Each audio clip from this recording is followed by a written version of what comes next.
Bom dia, boa tarde ou boa noite. Seja muito bem-vindo a mais essa série de estudos do livro Grande Conflito. Essa série que nós estamos gravando aqui desde o meio do ano passado. E está sendo uma honra, um prazer tê-lo aqui conosco, acompanhando esse estudo, capítulo a capítulo, para que a gente saiba o livro que nós vamos estar entregando logo mais aí no Impacto Esperança, esse livro tão poderoso que é o Grande Conflito, esse livro que mudou a forma como eu vejo o mundo, né? Ampliou a visão que a gente vê desse grande conflito que há entre o bem e o mal no mundo e me levou mais para perto da Bíblia, né? Então, esse estudo tem como intuito, né, incentivar o estudo desse livro, O Grande Conflito, para que você leia esse livro tão maravilhoso e acompanhe através desses vídeos, né, que estão sendo gravados esse estudo. Bom, esse projeto faz parte da Igreja Boa Vista do Guilherme, então é uma igreja aqui no interior do Rio Grande do Sul, que eu tenho o prazer de ser membro, né, de fazer parte dessa igreja. É uma igreja mais de 130 anos, né, de história. É uma das pioneiras aqui do Adventismo no Brasil. E é aqui que nós congregamos, adoramos a Deus, e foi aqui que surgiu a ideia, então, de gravarmos esses estudos para levar mais pessoas a compreender o livro Grande Conflito e para que nós também, toda a membresia da igreja, pudéssemos ouvir de pastores, né, do Brasil e do mundo a explicação de capítulo por capítulo.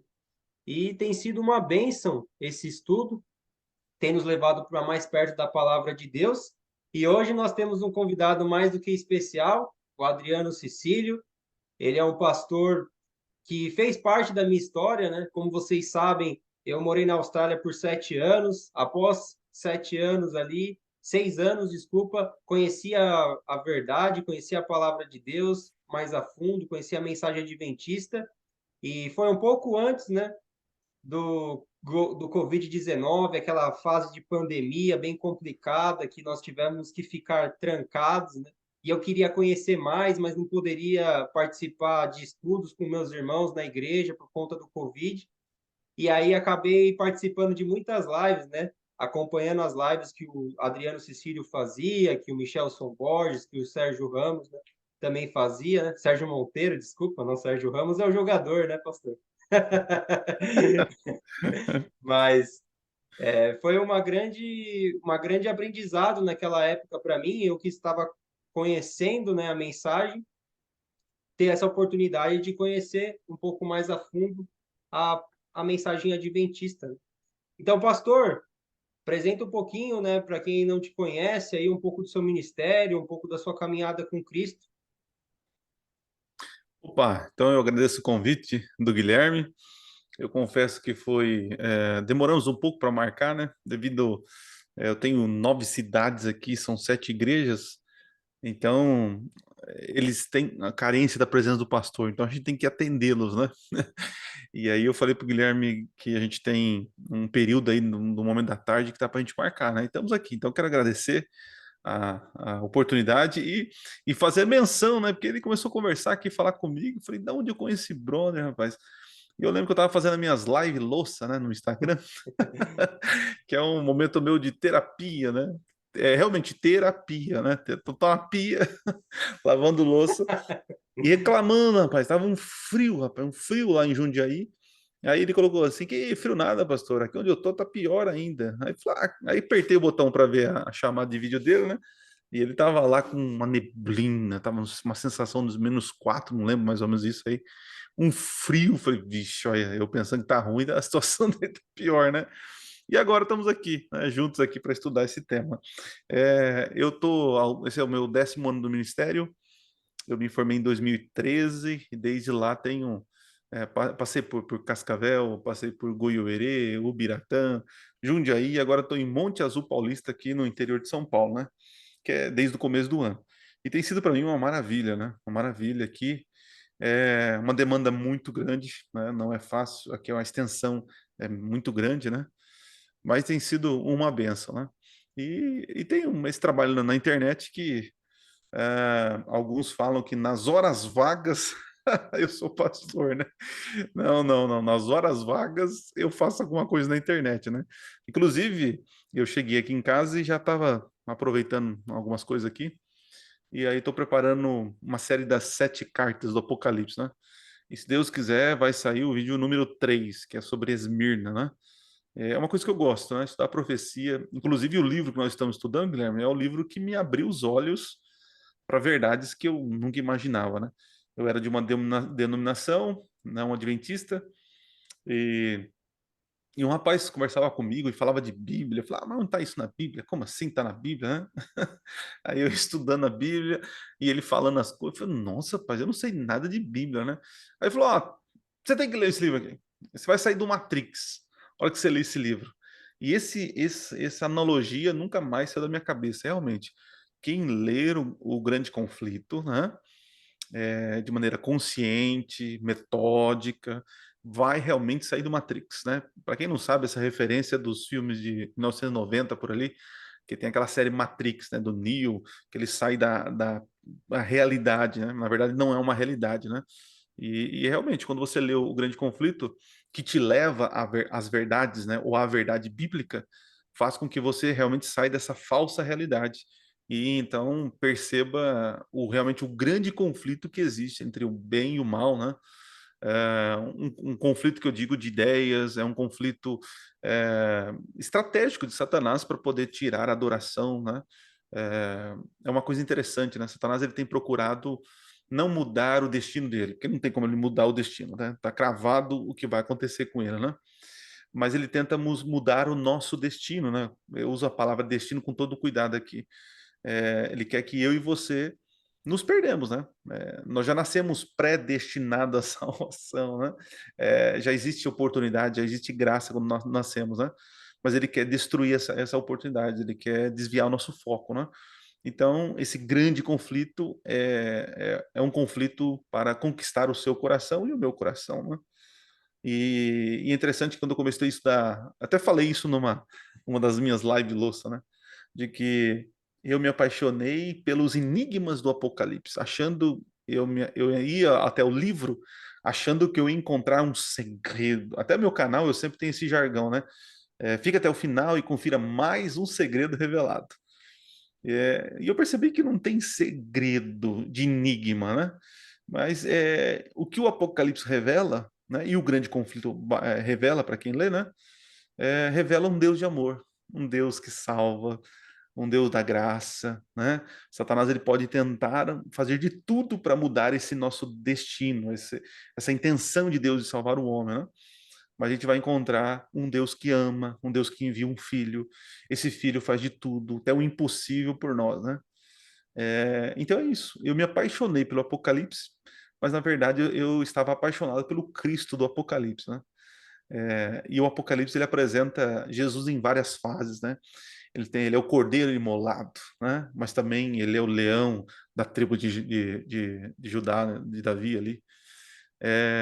Ele é o Cristo que foi morto, mas tornou a viver, né? Então, aí existe essa tensão. E no final ele volta triunfante, né? Como uma entrada triunfal de um cavaleiro romano no cavalo branco, né?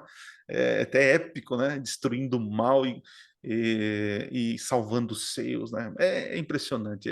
É o Cristo que aparece para João, que está sem esperança numa ilha, e termina trazendo não só a esperança, mas não esperança como conceito, mas a própria presença dele na Terra.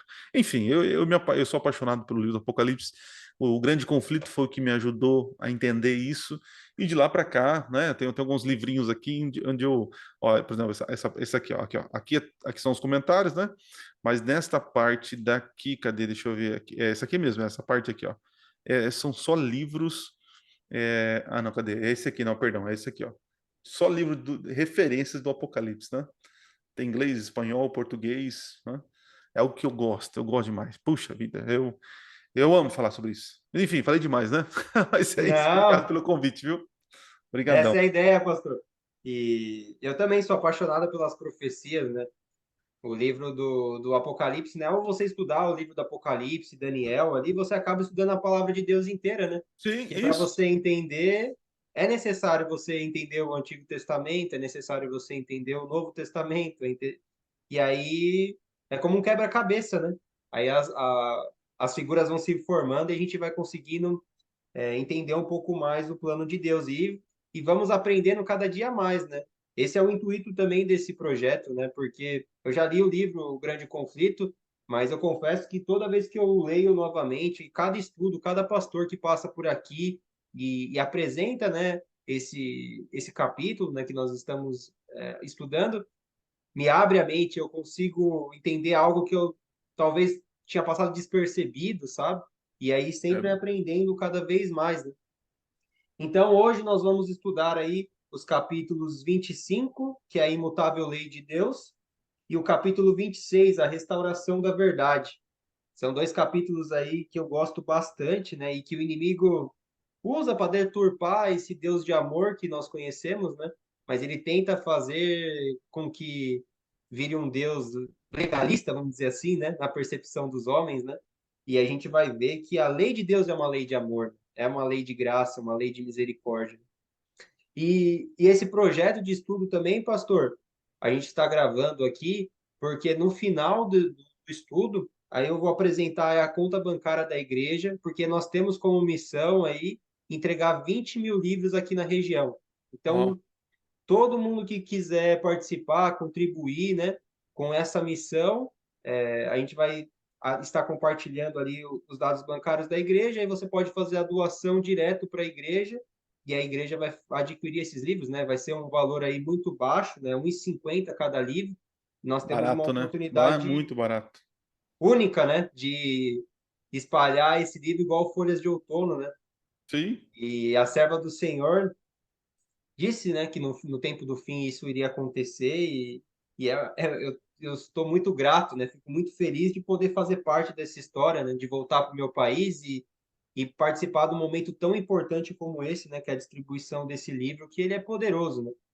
E, pastor, você chegou a comentar também, né, que a dificuldade para a gente gravar, para conseguir achar um espaço na agenda para gravar, eu vou te falar que é assim com todos, porque pastor tem uma vida corrida, né? é, não é E é fácil. uma luta, é uma peleia para conseguir gravar esses vídeos. Eu até assisti recentemente um estudo que falava sobre a dificuldade que a serva do Senhor teve para escrever esse livro, né? Como o Satanás atacou ela e fez de tudo para que ela não escrevesse esse livro, né? E eu confesso que muitas vezes eu vejo que o inimigo faz de tudo para a gente desistir. Mas tem que ser perseverante, né? Continuar para que mais pessoas, né, conheçam o livro e para que a nossa igreja, né, tem muita gente do nosso povo que ainda não leu esse livro, né? E antes É, de verdade. entregar, a gente precisa conhecer, precisa ler para saber aquilo que a gente está entregando, né? Para poder talvez dar uma explicação, fazer um sumário ali para a pessoa, um interessado, né? Para que nem essa pessoa que te entregou o livro foi tão inteligente da forma que apresentou, né? Ela entregou o livro e falou: olha, esse livro vai mudar a sua visão de mundo, você vai sair da Matrix, né? Vai sair da bolha, né? Criada pelo sistema, e é realmente assim que eu vejo esse livro, né? Ele nos abre a percepção para descobrirmos aí muitos segredos da palavra de Deus. Não segredos, né? Mas muitas coisas que ali estão ocultas pela nossa ignorância mesmo, né? Pela nossa falta de conhecimento e falta até de dedicação à palavra de Deus, porque está tudo lá, né? Mas Deus É. sabia que precisava de uma luz menor para nos guiar para a luz maior de volta. Não, show de bola. E só lembrando que esse ano nós conseguimos uma coisa interessante com a CPB, né? Eu tenho um amigo meu que ele já gravou vários áudios de Ellen White, né?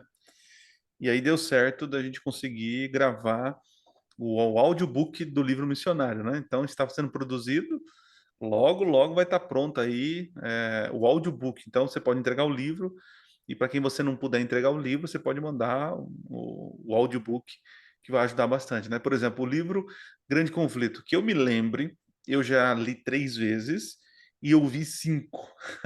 Porque você vai encontrar aí o livro na íntegra, né, nessa versão não atualizada aí. Tem um áudio na internet, né? Então, facilita, né? Nas minhas caminhadas eu vou ouvindo, né? Mas esse ano, pela graça de Deus, teremos aí na nova versão o livro missionário, o conteúdo todinho ali, disponibilizado em áudio, né? Para facilitar. Que maravilha, hein? Essa eu não sabia. Informação quentinha do Então, só para pastor. vocês aí, Spoiler. tá? Tá? Então podemos começar, pastor? Se o senhor Opa, puder fazer uma oração por nós. bora lá, vamos orar. Querido Deus, obrigado por esse momento de bate-papo, de estudo da tua palavra. Que o Senhor nos ajude agora a compreender, né? A quem está ouvindo, assistindo, que o teu Santo Espírito nos guie a toda a verdade. É o que pedimos, Pai, em nome de Jesus. Amém. Então, lendo o capítulo 25 e o capítulo 26 do Grande Conflito, Ellen White vai trabalhar, primeiro ele trabalha com relação a essa a lei de Deus que é imutável, né? E tudo começa interessante nisso, Guilherme, que aqui no capítulo você vai ver que tudo começou introduz ali falando sobre o santuário, e no santuário no céu se acha a Arca da Aliança, né? E dentro da arca, né, a arca, como ela fala, a arca não tinha, ela em si não representa muita coisa, né?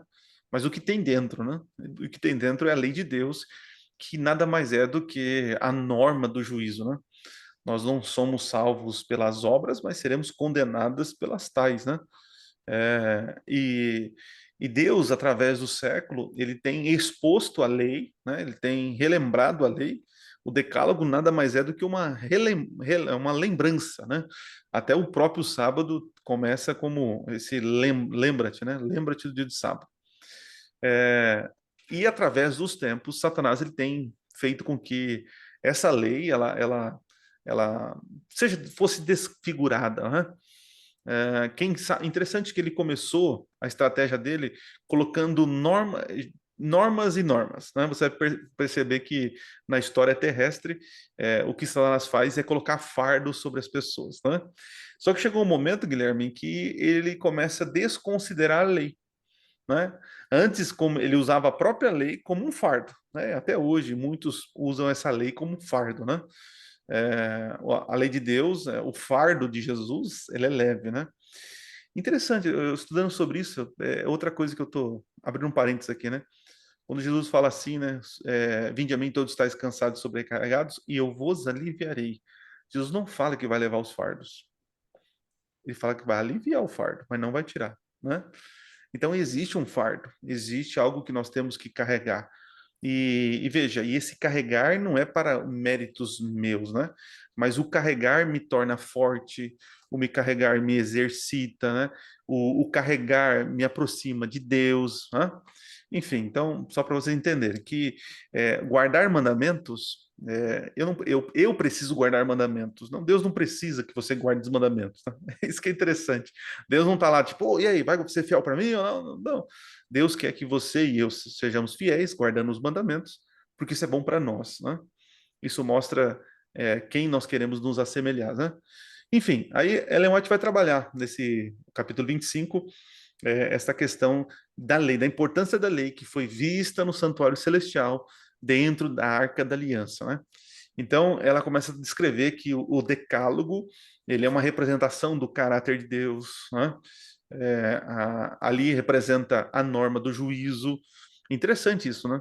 As pessoas falam de acerto de conta, de grande juízo, né? Mas e aí? Onde vai ser? O que que vai ser?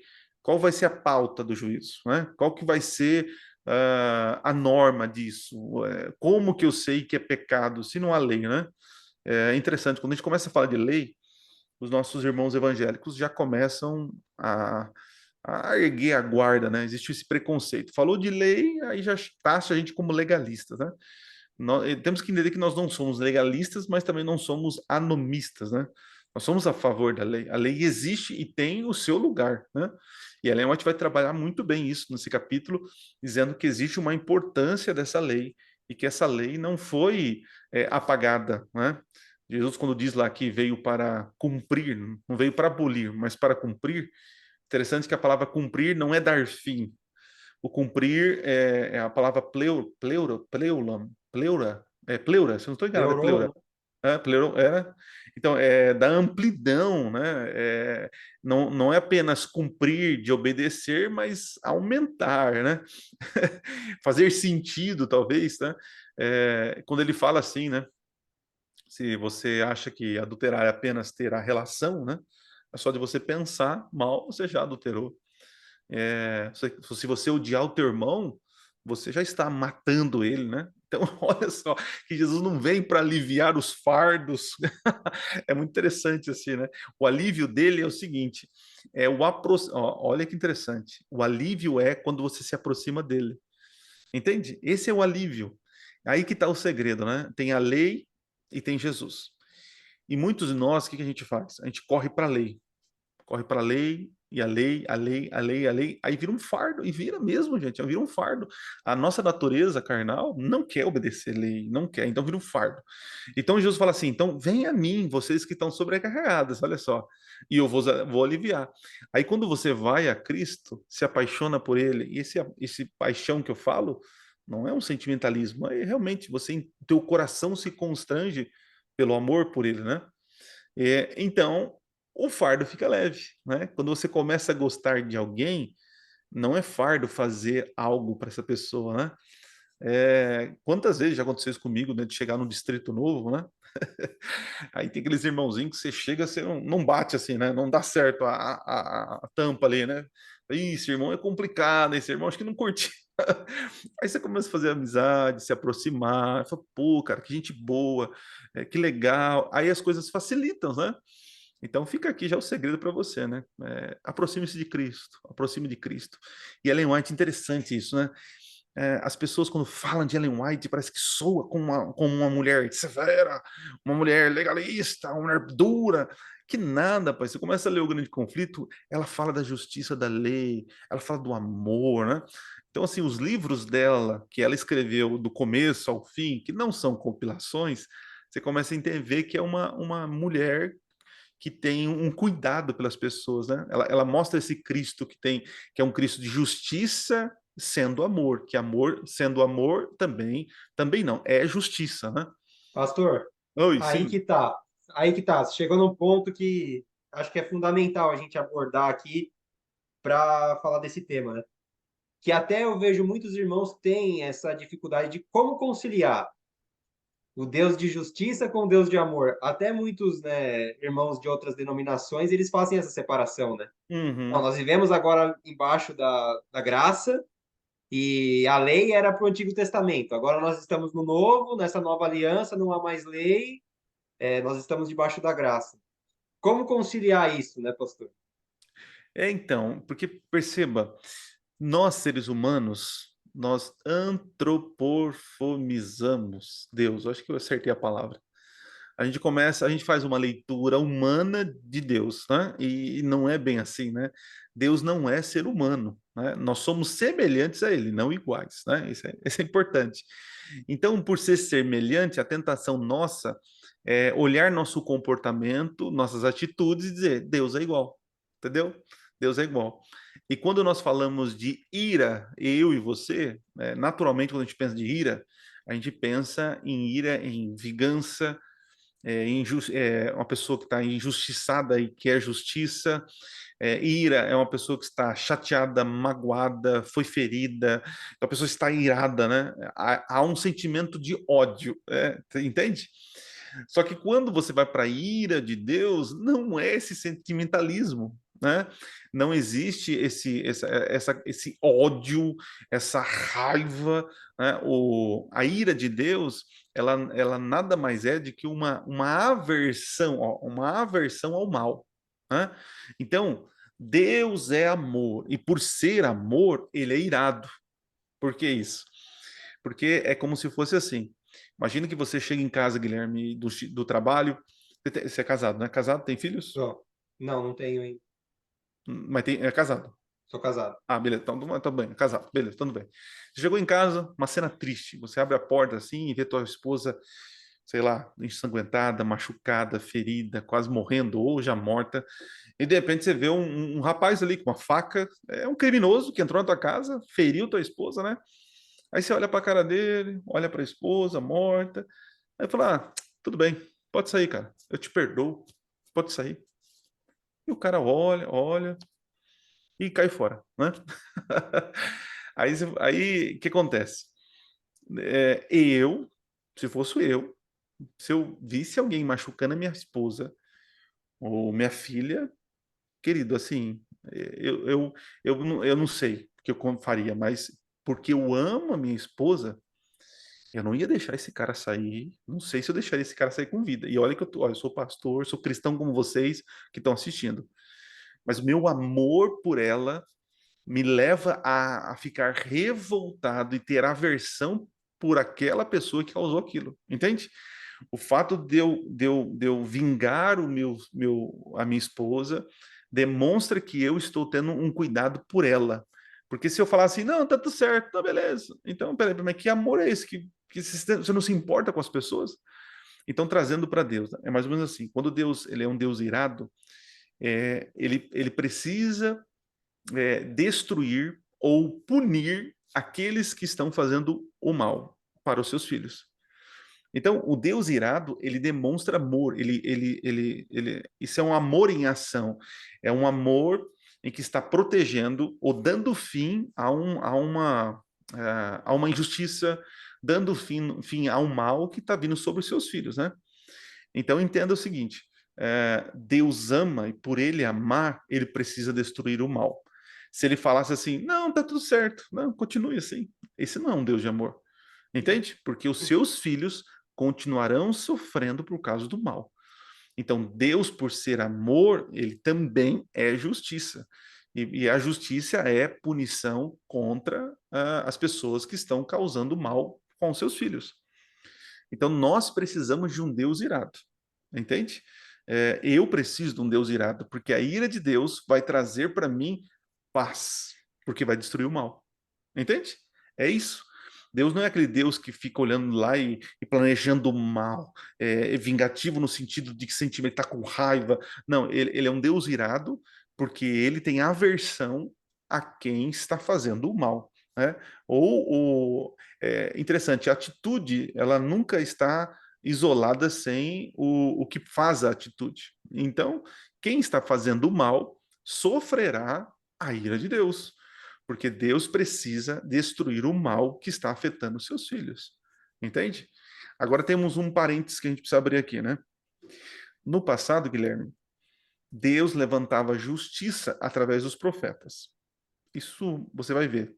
Deus, através de Moisés, feriu o Egito, né? Através de Elias, Deus feriu ali Acabe. Você vai perceber Deus trazendo justiça, Noé, através de Noé que veio ali o dilúvio, a arca, a salvação, enfim. Só que agora no Novo Testamento, você não vai encontrar Deus trazendo justiça através da igreja. A ira de Deus não é pronunciada através da igreja, e nem pelo profeta moderno, nem por Ellen White. O problema é que nós, como sociedade, estamos querendo trazer justiça de Deus pela igreja, e não vai vir pela igreja. A justiça e o juízo e o acerto de contas, a vingança vem somente pelo Senhor. O que eu percebo muito é que a igreja querendo se fazer justiça de Deus, né?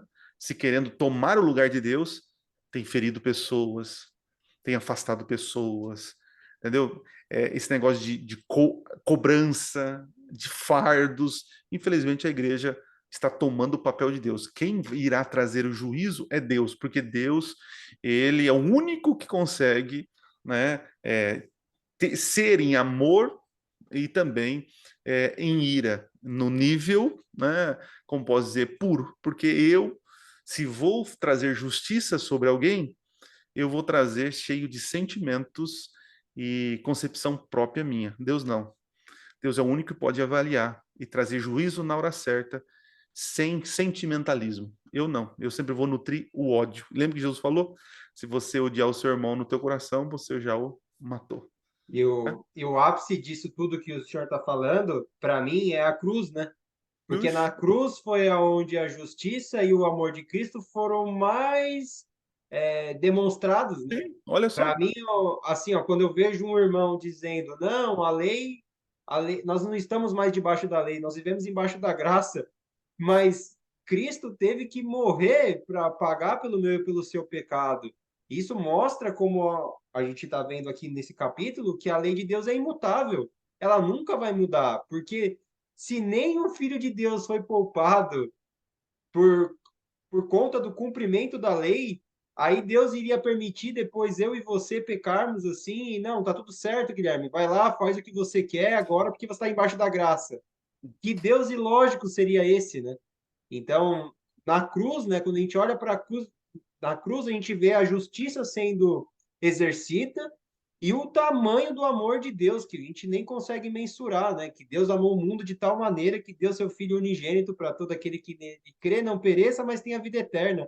Então, ali eu vejo, né, como a palavra de Deus diz, que a justiça e a misericórdia se beijaram, né? Então, essa dicotomia que fazem entre lei e graça, entre justiça e amor, entre Jesus e uma ira, né? Não existe. Elas estão todas juntas, né? Deus é um Deus de amor e também um Deus de justiça, né?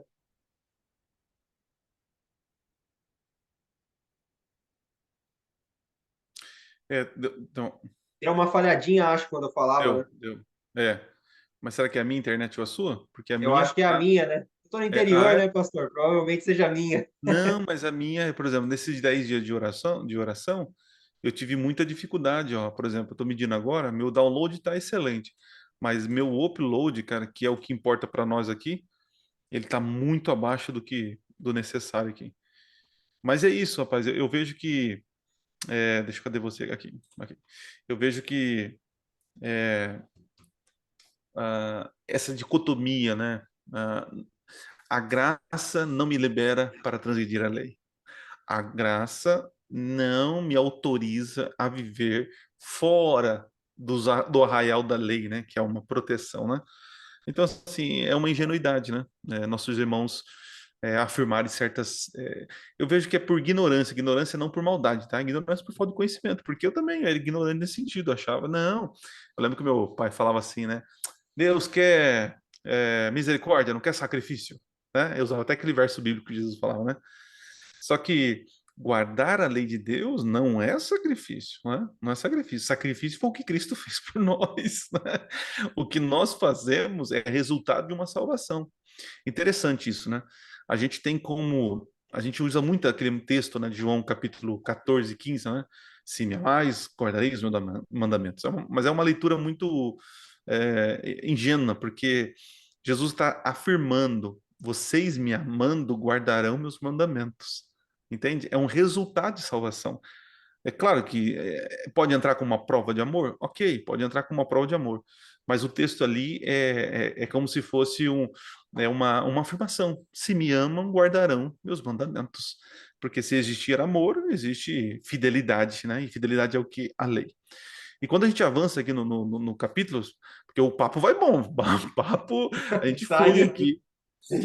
Eu percebo que assim, ela tocou no assunto sobre o cumprimento, né, de Daniel capítulo 7, capítulo 9, sobre os 2.300 anos, né? E interessante que nesse capítulo ele é fundamental para nós, adventistas, principalmente na escatologia, porque ela afirma que os 1.360, os 2.300 anos é o mesmo período dos 42 meses, deixa eu ver se eu não estou confundindo aqui. Ela fala que os 42 meses, os 1.260 dias, são o mesmo período dos 1.260 anos, e que isso já teve um cumprimento profético, né? Infelizmente, tem alguns dentro do movimento adventista que acabam dizendo que os 3 anos e meio ali de Apocalipse 13, né, que é a autoridade que a besta tem, isso é no futuro, que é igual a 3 anos e meio literal, né? Então, isso cai por terra, porque a própria Ellen White diz que esse tempo profético já se cumpriu, né? Já houve. E esse período agora final, em que a besta, quando ela volta da ferida mortal que foi ferida, né? Que ela está nesse processo de cura, entendo eu, que ela não foi curada, porque diz que quando ela for curada, Apocalipse 13, verso 8, diz que toda a terra vai se maravilhar, né?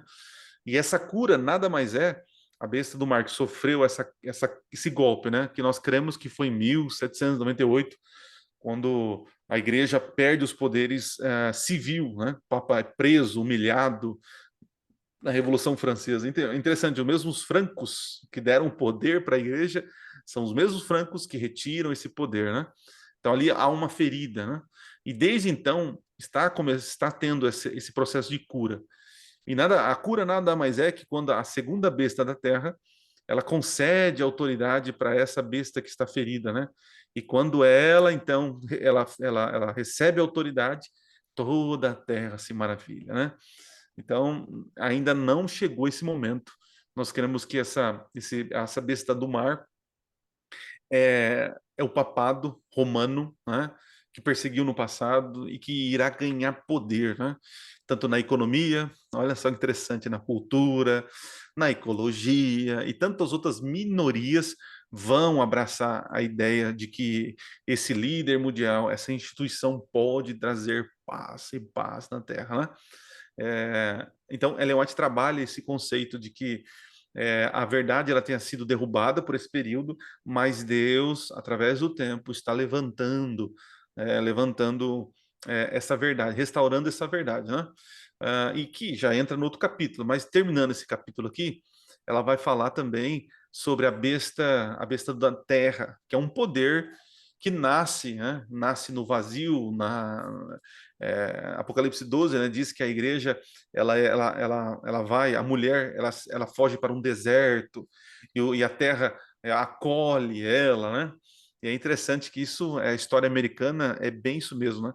Fugindo da perseguição da Europa, eles saem do velho mundo e vão para o novo mundo lá, aonde eles podiam adorar e ter a sua religião livre, né? Sem o poder romano. E o poder romano, interessante, nessa época tentou mandar os jesuítas e tantos outros para catequizar, né?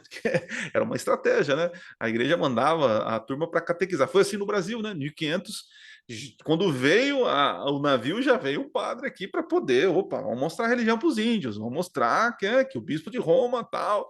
E aí tentaram fazer isso na América do Norte, mas não teve sucesso, né? A América do Norte, os pais peregrinos falaram, não, aqui nós vamos adorar do jeito que nós queremos, né? Aí por isso que diz que a terra engoliu as águas que a serpente arrojou da sua boca, né? Interessante isso. Só que essa mesma terra, Guilherme, que recebeu de braços abertos a igreja que fugiu do antigo mundo, é a mesma terra que agora vai perseguir esse povo, né? É, e aí diz que essa besta tem dois chifres, né? Ellen White interpreta como a liberdade civil e religiosa, né? Tem dois cornos, né? O cornos ali não é chifre, como posso dizer, não é chifre maduro, de um animal maduro, né? Mas é um animal que está em surgimento, né? O chifre está em surgimento. E segundo a profecia, como ela diz, né, qual era a nação que nesse momento estava despontando com dois poderes, civil e religioso, né? É os Estados Unidos da América. Então ela vai dizer que a besta da terra é a nação americana, né? Pastor, essa Sim, é uma das provas mais contundentes, eu acredito, na palavra de Deus e da parte de profecia aqui do Apocalipse, né? Essa ascensão dos Estados Unidos, né, profeticamente, como a palavra de Deus apresenta, e como esse país, né, que foi fundado com bases protestantes, iria se afastando da palavra de Deus a tal ponto que chegaria um momento que ele iria se tornar o perseguidor, né? Eu fico verdade. imaginando, né, no céu, né, quando esses homens que fugiram ali do antigo mundo e foram fundar um novo mundo, quando eles contemplarem a história, né? E verificarem, por exemplo, o Papa discursando ali em pleno parlamento americano, né? E as pessoas Sim, emocionadas. Eu acho que essa é uma das provas mais contundentes, porque é inacreditável, né? Se isso fosse escrito, é porque está na palavra de Deus, mas seria difícil acreditar que isso aconteceria e está acontecendo diante dos nossos olhos, né? Então, sim, eu vou dizer para você, no contexto do século XIX, quando Ellen White diz que os protestantes, né, iam abraçar o humanismo, gente, é a mesma coisa dizer que um palmeirense vai dizer que ama um corintiano, né? vai virar corintiano. Não tem, entendeu? É uma loucura, como assim, né? Tipo assim, nós passamos pela pandemia, né? Louvado seja Deus que passou, né? Mas quem disse que isso ia parar o mundo? Não, loucura, isso não vai acontecer. E quando a T. White fala com muito carinho, né? A T. White, né? Ela diz que isso é uma profecia, né? Isso é algo que Deus a inspirou para dizer que o protestantismo ia estender. Interessante, quando o protestantismo é apostatado, estender a mão para o romanismo, estará criada então a imagem da besta, que você vai encontrar no capítulo 25, que ela fala, né? Essa imagem da besta, que é uma referência à primeira besta, a primeira besta que é a do mar. Foi um poder religioso, um poder perseguidor, um poder autoritário, né? Então a imagem da besta nada mais é do que isso. Só que o romanismo é a besta do mar. A imagem são os protestantes que se alinharam, né? Se alinharam com as ideologias e crenças romanistas, né? Uma delas que ela destaca bem no capítulo 25, você vai ver que é a observância do domingo. O sábado ele nos chama para uma submissão ao Criador. Então, o sábado foi criado por Deus. Então, se eu me submeto ao sábado, eu estou me submetendo ao Senhor do sábado, né? Agora, quando eu me submeto ao domingo, eu estou me submetendo ao Senhor do domingo, né? Então, ela vai deixar muito claro que esse sinal, o sábado é um sinal entre os criadores, posso dizer assim, né? Entre o Criador e a criatura. Então, o sábado é um sinal de quem você reconhece como Criador. O domingo é um sinal de quem você reconhece como o Criador, né? É, e outra coisa, né, para a gente deixar bem claro para quem está nos assistindo, isso é até difícil falar no meio adventista porque pode causar alguma estranheza, né? Mas, queridos, hoje, o sábado, né, vou falar com muito carinho, o sábado não é um sinal escatológico, não é. O sábado, ele é realmente uma marca, como posso dizer, é uma marca, isso, uma marca no sentido de singularidade, né? Mas haverá um momento em que esse sábado será um sinal escatológico, é um momento de divisor de águas. E quando isso acontece, diferente de muitos irmãos nós que guardam o sábado, nós adventistas guardamos os sábados porque está na lei, porque reconhecemos Deus como Criador, mas também porque nós acreditamos que o sábado ele tem um viés escatológico, que nos últimos dias ele vai ter um valor significativo, não para a salvação, porque é pela graça, mas para diferenciar o erro da verdade, tá? Então, quando vai ser isso, pastor? Quando o domingo foi imposto como um dia autoritário não, um requisito, né? Uma obrigatoriedade, aí então, quando o domingo foi imposto como algo obrigatório para a sociedade, aí sim o sábado se destaca como um sinal de Deus. Entende o que eu estou querendo dizer? Tá? Pelo amor de Deus, o pastor não está negando o sábado como sinal, né? Mas estou dizendo que nesse momento não existe marca da besta. Guardar domingo não é ter a marca da besta, porque a marca da besta haverá um momento em que o domingo ganhará notoriedade. E quando isso acontecer, aí sim vai estar instaurada a marca da besta. E então o sábado será um sinal, um divisor entre uma verdade e a mentira. Tá? Falei bonitinho, Guilherme, entendeu? Não, Por nós. ficou bem, bem claro. E até porque, pastor, pelo que eu venho lendo no Espírito de Profecia, nós, adventistas do sétimo dia, temos uma reforma para fazer quanto à guarda do sábado. Eu venho lendo algumas coisas assim que eu não conhecia, né? Eu tenho 3 anos de batismo, né? E estou aí devorando os livros da T. White. E tem muita coisa que eu vejo assim que, cara, a gente está bem longe, sabe? É um selo de Deus, sabe? É algo assim. Claro que Deus ele vai cobrar da gente aquilo que a gente sabe, né? Só que também a gente é responsável por não estudar aquilo que ele disponibilizou para nós, né? Que tá o Espírito de Profecia aí disponível, né?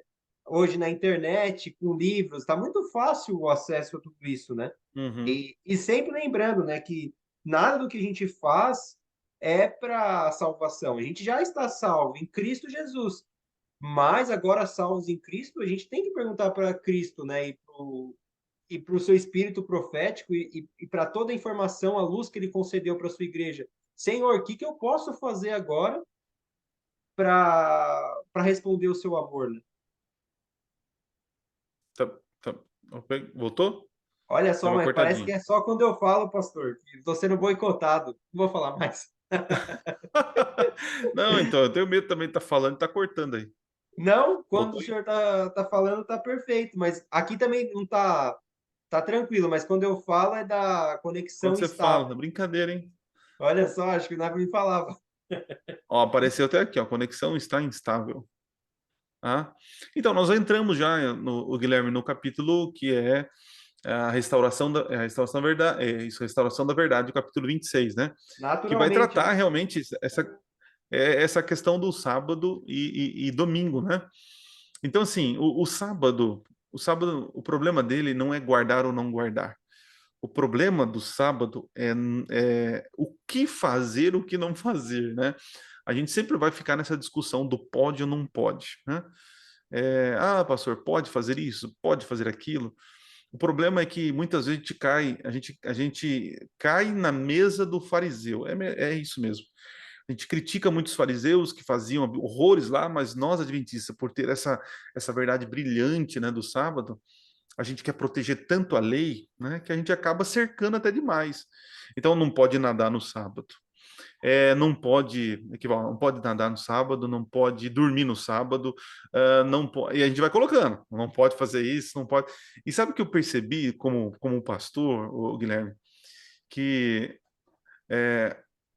aqui a gente fala o seguinte, ó, durante 6 dias a gente se arrebenta de trabalhar. Eu vejo meus irmãos assim, trabalhando, correndo atrás do pão, e vai, e vai. Só que existe um desequilíbrio, né, da parte de muitos, e que durante esses 6 dias, eles levam o pé da letra mesmo, né? Vai, 6 dias trabalharás, mas no sábado, né?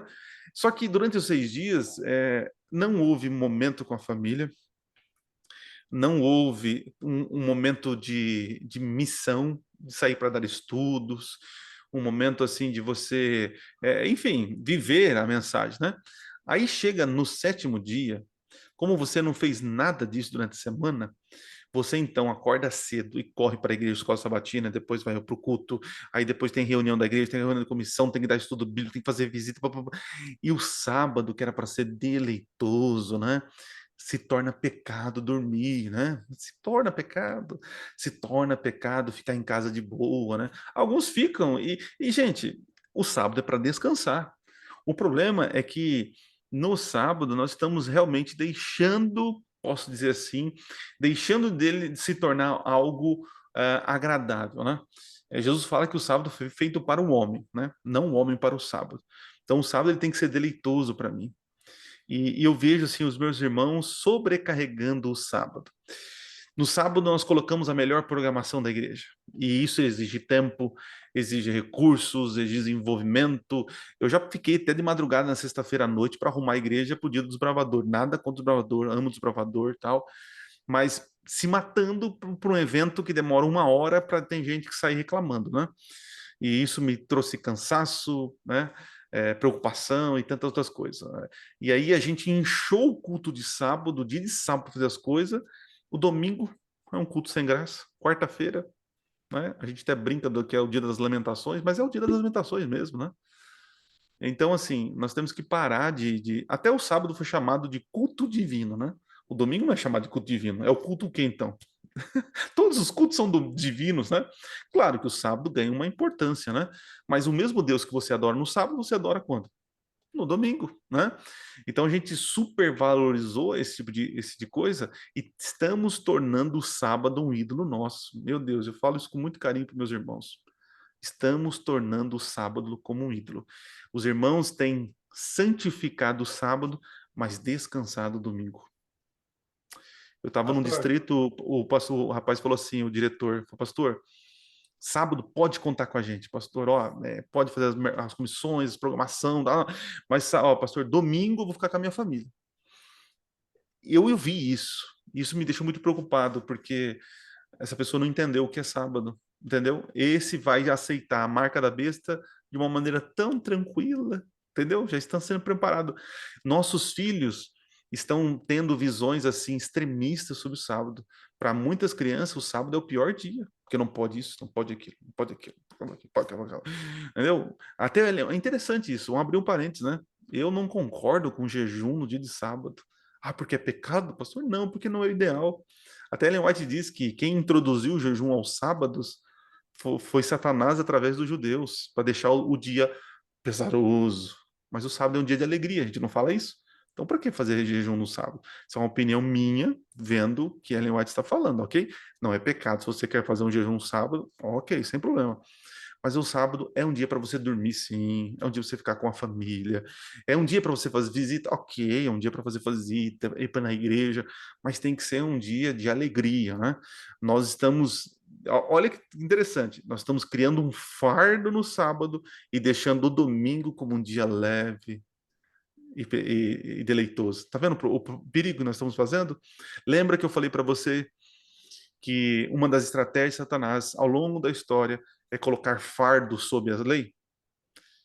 Ele está fazendo o mesmo para nós que gostamos da lei, então ele coloca fardos. Aqueles que não gostam de lei porque soa como legalista, ele fala assim, não, então não precisa guardar não, não, ah não, que isso, então não tem muita graça, né? Aí ele vai atacar num outro sentido, o anomismo, né?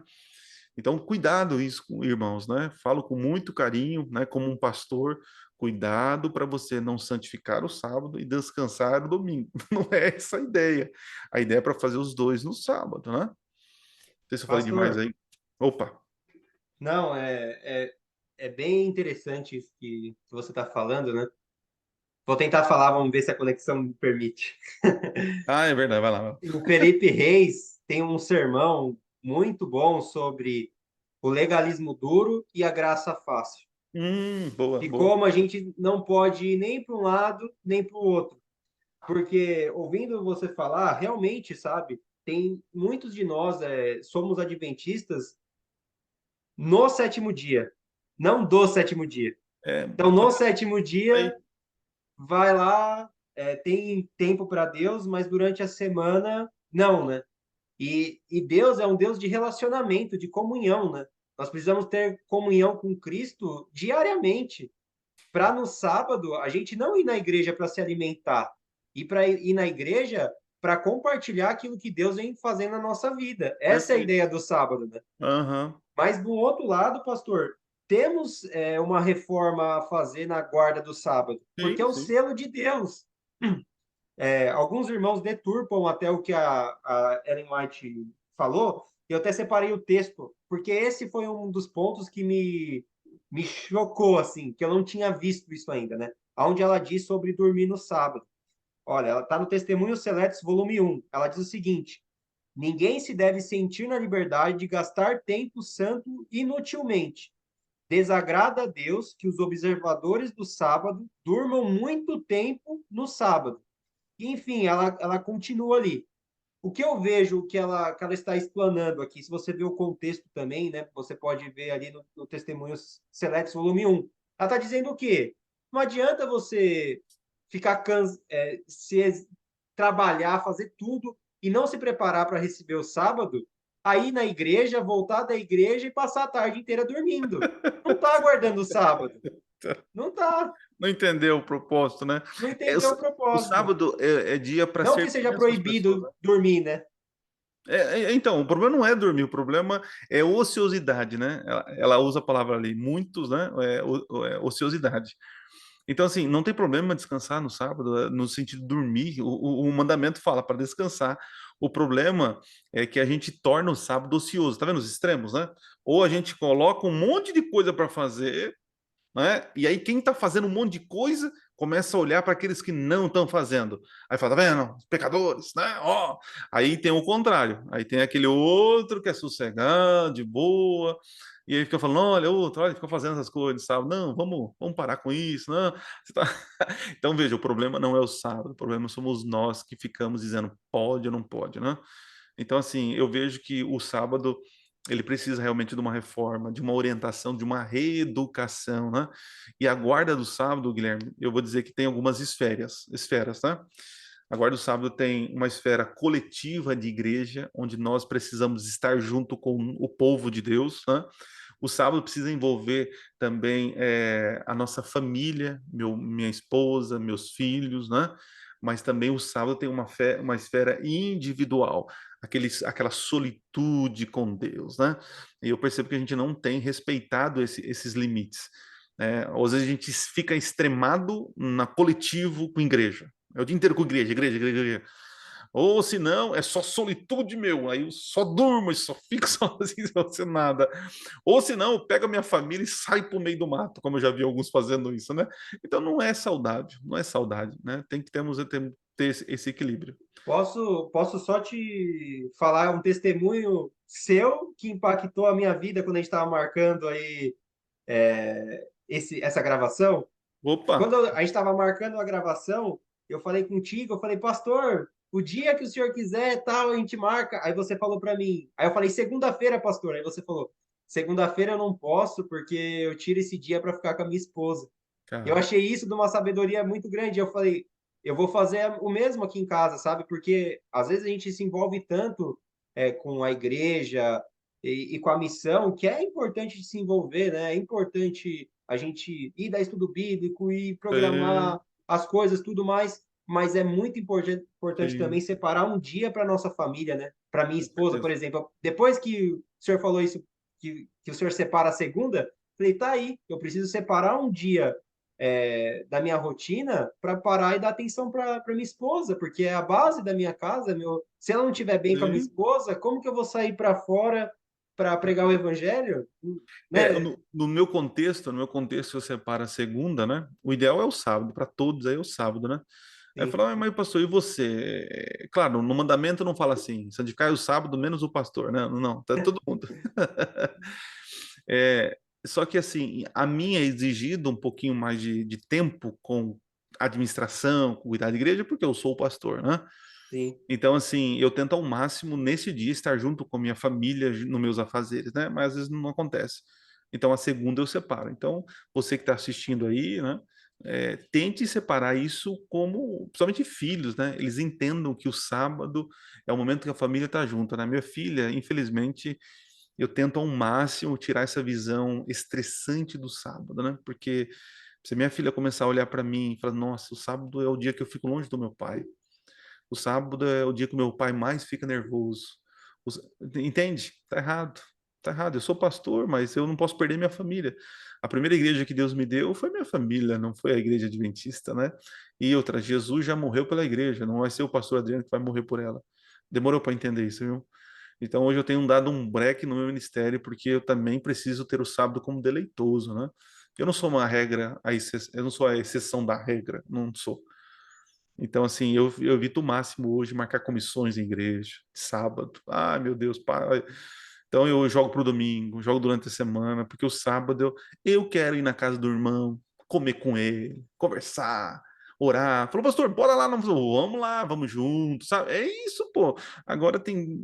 Quem está no ministério sabe que os irmãos só têm tempo de sábado. Então, quando que a gente faz comissões? Infelizmente, Sábado. então, por isso que eu tenho tentado reeducar a igreja para a gente marcar comissões durante a semana, né? É claro, cada contexto tem sua realidade, né? São Paulo, quando eu estive lá, quase impossível durante a semana, impossível, uma loucura. Agora, no interior, eu tenho o privilégio, né, de remanejar para outros dias, né? Então, a gente tem que fazer o melhor para que no sábado a gente tenha horas deleitosas, né? Com Deus, quer seja com a igreja, quer seja individual, quer seja com a nossa família. Aí Beleza, brother? a guarda do sábado começa com a gente separando tempo durante a semana para Deus Sim, e para tudo, né? Para a família, organizando. né? Para tudo, né? Tá vendo? Olha como Deus é maravilhoso. Quando você é fiel nos dízimos, Deus te ensina a se reeducar financeiramente. Quando você é fiel a Deus no sábado, Deus está te ensinando a se organizar durante a semana. Chefe, eu acho que é basicamente isso. Ali ela entrou a fundo para quem for ler. Ela trabalhou esse conceito, né? A gente deu um pouquinho, a gente abriu um pouquinho, né? Mas aí fica claro, né? O pessoal leia o capítulo 25 e 26, né? Para ter uma noção aí do que nós estamos falando, né? Então, nós falamos aí da importância da lei, eh, as profecias se cumprindo, Deus levantando uma verdade, Satanás usando meios para derrubar essa verdade, né? E realmente essa singularidade do sábado, né? e disse aqui para vocês, ele é um sinal, mas haverá uma importância maior logo à frente, quando a ferida mortal for curada, os povos se unirem, né, os protestantes com o romanismo cada vez mais perto, tentando trazer a paz, solução, né? E aí Paulo fala, quando ouvir falar de paz, paz, eis que virá repentina destruição, né? Amém, pastor. Muito obrigado pela atenção, pela disponibilidade, pelo tempo. Sei que é bem corrido aí, ainda mais. São 7 igrejas? 7 igrejas e 9 cidades que nós estamos tentando aí colocar mais igrejas lá, né? Amém. Deus seja louvado. Então, separar esse tempo aí, eu sei que foi trabalhoso aí, mas eu tenho certeza que esse projeto ele é para honra e glória de Oh, Deus, né? amém. Que Para bom. mais Deus abençoe, Guilherme. pessoas Parabéns, viu? Parabéns. encontre aí mais verdades nesse livro tão poderoso que é o livro Grande Conflito e para nos preparar, né, como igreja, né, como povo, para sair, entregar o livro e dar razão da nossa fé. Amém, amém, amém. Mas então eu gostaria de compartilhar a todos vocês então que ficaram conosco até agora a conta então da nossa igreja, Boa Vista do Guilherme, para esse projeto. Então nossa meta é entregar aqui 20 mil livros aqui na região. Pastor, só para você ter uma noção, aqui na cidade onde eu moro tem por volta de 1.600 habitantes. É uma cidade bem pequenininha. A Pequeno. cidade é a cidade de Lagoa dos Três Cantos. É onde fica a igreja, e aí tem uma cidade próxima, então, que é a cidade de Não Me Toque, aí já é uma cidade grande, tem 20 mil habitantes, né? Por volta de 20 mil. E, e então a gente vai estender esse projeto para Não Me Toque, para Vitor Greff, que é uma outra cidade que tem aqui próxima, e para Tapera. Então, a gente começou esse projeto aqui em Boa Vista do Guilherme e já ganhou corpo para ir para demais regiões, até porque 20 mil livros não daria para entregar só em Lagoa, né? Senão ia ter muita gente com muitos exemplares. Quem é o pastor aí? Se você era conheço? Hoje é o pastor Rafael. Ele começou recentemente conosco, faz 1 ou 2 semanas. Rafael Reis? Qual é o nome dele? Não sabe. Reis, não sabe. Não, não é Rafael Reis. Ah, Como então tá. é novo, é Rafael Belling. É um Bering. pastor. Acho que eu não conheço. Ah, eu acho que é dos Bering. Eu acho que o sobrenome não é estranho. Sim. Mas beleza, cara. Então, à Então, disposição. Parabéns, viu? E, gente, quem está assistindo aí, olha só, né? É algo importante, os dados da igreja, né? E eu tenho certeza que você vai ajudar bastante aí, né? Imagina 1,50, né? Fala, vou dar 10 livros, aí, ó, 10 livros, né? 11,50, é isso, né? 11,50, né? Olha que maravilha, 10 pessoas, né? 10 pessoas que podem conhecer a verdade. Então, aqui tá os dados bancários, né? É a conta corrente, agência 0789, a conta 0615435570-1.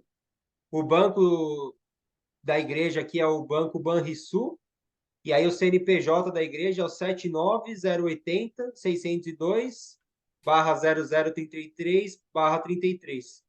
E aí eu só peço para vocês enviarem aí um comprovante para o e-mail iasdeboavista do Guilherme@gmail.com, porque esses dados bancários da igreja, que a gente recebe os dízimos, as ofertas, né? Então, para que esse dinheiro seja destinado para a compra dos livros. E aí a gente conta Legal. com a ajuda de você, que ficou aqui conosco até agora, acompanhando esse estudo, né? E que você leia o livro, que você entregue esse livro para mais pessoas, que se não existe esse movimento na sua igreja, se não está sendo preparado com antecedência, crie esse movimento na sua igreja também de arrecadação com antecedência para a compra desses livros e Amém. que tudo seja feito para a honra e glória de Deus. Tá Amém. bom? Vamos encerrar com uma oração, pastor? Posso fazer uma oração? Opa, deve, vamos lá.